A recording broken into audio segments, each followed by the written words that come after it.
Hello, it's Julia again. Welcome to my Instagram and or Amazon channel, depending on where you are. I'm here today to review a very special deck called the Rust Belt Arcana. The Tarot and Natural History in the Ex-Urban Wilds by Matt Stansberry and David Wilson. I just got this, I think, at the beginning of this week, and it's maybe the end of last week. I don't know. It's a very special deck. I just got it. And I've been studying it because it's also a very complex deck. It's been out a while. It's a little indie deck, self-published. Comes in this nice box. And this might not seem like a good time to do a tarot reading because of everything that's going on in the world. However, there's a certain card, and I posted it on Facebook, that is in this deck that I want to cover. And, there's social issues in here, social justice issues from a conservation viewpoint that I want to go over. So this deck is obviously about the Rust Belt. It's from Belt Publishing. The author grew up around Lake Erie in Ohio. I grew up in St. Louis, which a lot of people don't get this, but it's actually considered part of the Rust Belt. It's part of the industrial Midwest. It's like right where it ends. There's kind of a gap between it and other parts of the Rust Belt, thanks to like farming in southern Illinois. But parts of southern Illinois and Chicago are also in the Rust Belt.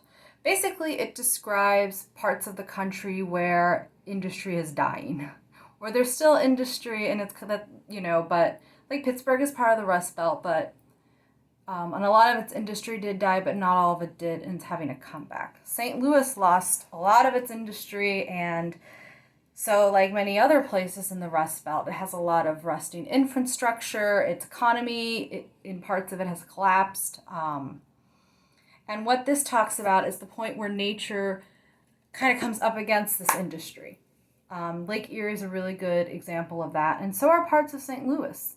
Like when I drive to the Riverlands, I drive by industrial parts of North St. Louis. Alton it's an industrial river town, and that's right across the river from West Alton. So this is a very special deck to me, and it's also very special because one, it has all these cool essays for the major arcana, but it's also very conservation minded. It is basically about how humans are have screwed everything over, and what we need to do to move forward. So it has this book, and this book has a lot of essays, which is really cool. Ultimately, this is a book about how mindful interactions with common animals can enrich our lives and our understanding of ourselves. It is about looking at bugs and fish and birds with devotion. It is about participating in their world. And it's not a very big book, and it has about 2 or 3 pages on each card. And I'll talk about each card quickly because, I don't have a ton of time. And I would read every essay because they're very informative and they have a conservation bent to them, which is why I got this deck, that and the art.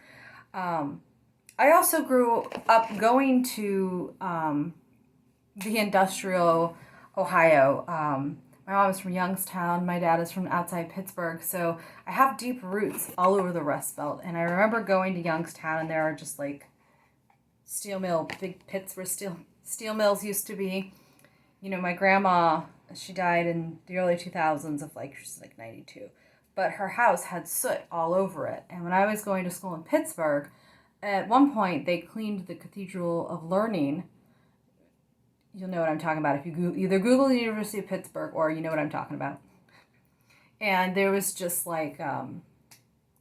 it was amazing how, because of the steel mills, how one side was suddenly clean and you could just see how dirty the other sides were from industry. So this really focuses a lot on how industry, capitalism, how all that has impacted nature, how humans have really destroyed our home, and how what we need to do to fix it. It's kind of a depressing deck, but he does have some hope. So I'm going to start with the cards, the major arcana. So this is the Fool. So this card, the Fool, is a male young black bear who has been not rejected, but once they get to a certain age, male black bears are chased from their home territory by the females, Probably for good reason. Males are aggressive. And it's about how they don't have a forest anymore to wander around. They have to go wander around the suburbs, the industries, whatever is left of nature, and they butt up right against humans. So the fool is this black bear kind of wandering through nature, like not quite aimlessly, but, just naively. He doesn't really have a plan. And it's how we love the fool. We love the black bear, so we can't sustain him because we've destroyed his home. The magician. So this is both about the fisherman, fly fisherman, and I believe this is Lake Erie or the Cuyahoga River. Did I say that incorrectly? I'm familiar with my river basin, which is the Mississippi, Illinois, Missouri, and Merrimack. And the fact that these salmon were introduced to Lake Erie and the Cuyahoga River, and they're reproducing against all odds. Like, they shouldn't be there. So that's kind of like a sleight of scientific magic. The high priestess is a snowy owl. It talks about just the mysteriousness of snowy owls hunting and how they hunt at night, which they have all this knowledge and wisdom, which is kind of how the high priestess is often, they relate her to the moon. So the Empress card, okay, this is not a vagina. It looks like a vagina. It's called a skunkweed. And his whole theory was, his whole viewpoint was the Empress as like a body of decay and renewal. And the skunkweed can live for hundreds of years, and it keeps its own heat.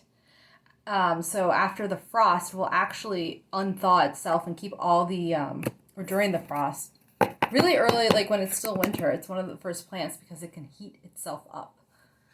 And it smells like a rotting corpse. The emperor. I forget the name of the fish, but this is a fish that guards his eggs. He like shoves the female out. Okay, this is I think one of the most important cards, the Hierophant. So the author is a hunter. He does hunt and fish, but he hates hunting cultures, and he only hunts twice a year. This seems brutal, but he made a very good point that 96% of American adults eat meat, but 6% of them hunt them. And, what's more humane? A quick hunt. And he does hate the actual hunting industry, or, this agricultural scale of meat packing and the meat business. It's very inhumane to the animals. This is why I'm a vegetarian, and the environmental toll. He also points out that white-tailed deer are very destructive to the environment. They get rid of ground cover, and this has caused songbirds to decline. So his point was that hunting can be beneficial because we wiped out all the apex predators. Now we're the apex predators. And if we want to keep a balance, we have to keep the deer in balance. So, how do we do that? But the Hierophant can get rigid and authoritative, and that's where he criticizes hunting culture, that it's become about death and just the kill as opposed to keeping a balance in nature and preserving it and just understanding and interacting with it. The lovers. So those are sandhill cranes, and that's a very interesting essay about a captive sandhill crane. The chariot. So this is a type of dragonfly that is the biggest one and eats other dragonflies. Strength is monarch butterflies. And of course, he talks about how everything that the monarch butterflies need is threatened. I mean, look at that.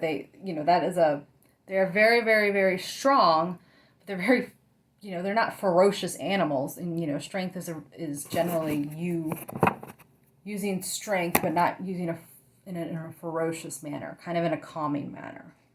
The Hermit, where he talks about box turtles. Wheel of Fortune. Love this card.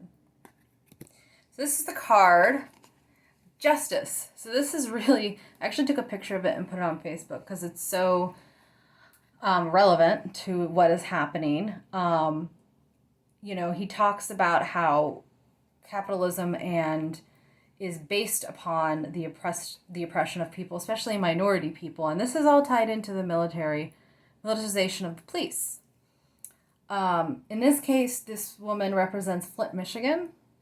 She's a Black woman, and she represents the minorities who are often more likely to live by an environmentally degraded environment, by pollution, and and he specifically mentions Flint, Michigan, but that's just one example.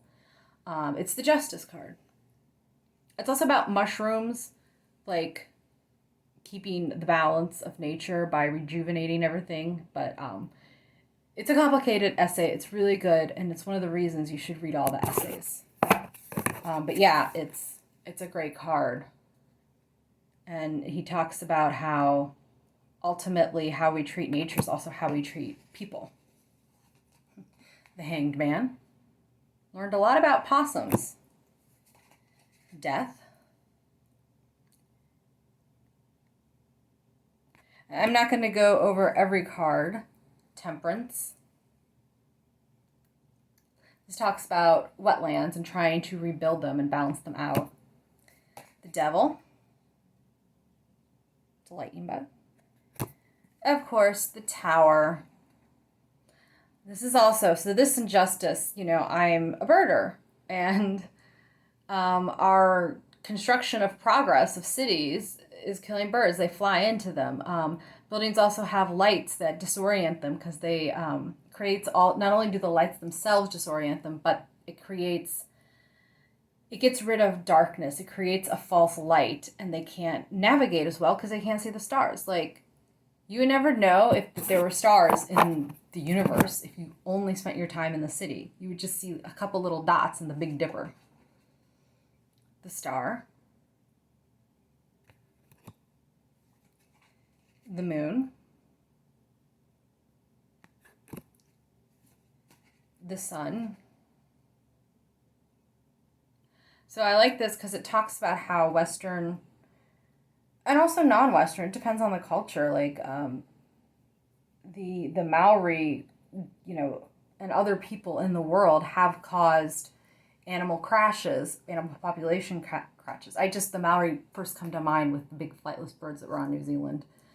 But he talks about how fishermen, they fish for the biggest fish, and this is actually disturbing sunfish, particularly bluegill fish. It's messing up their parental process because the biggest males are the ones who guard the eggs, and those are the ones that are caught and kept the most. So that's an interesting essay. Learn something about fishing. Judgment. Periodical cicadas. We experienced that in St. Louis. And the World. So this deck is so important to me, and so important because I really think that we've lost any momentum we had for true environmental action. Like, we just solved carbon emissions by not driving to work during the epidemic.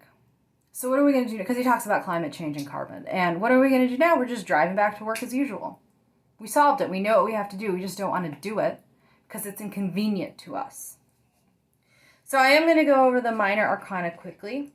The cups are flowers, and they have like the little symbols at the bottom and then the Latin name. And then for the court cards, and I love this, there are quotes. And the quotes, there's a fourth one in there.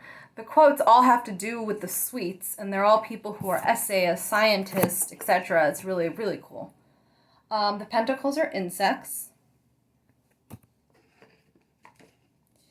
The wands, I love this particular, are trees.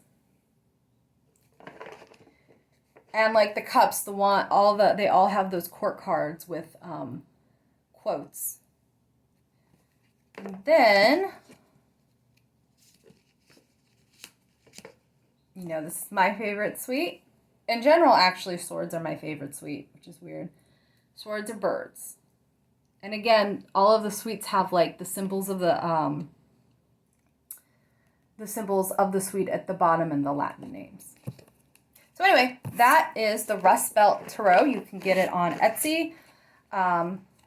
Great deck. I highly recommend it, especially if you're into conservation. Thank you.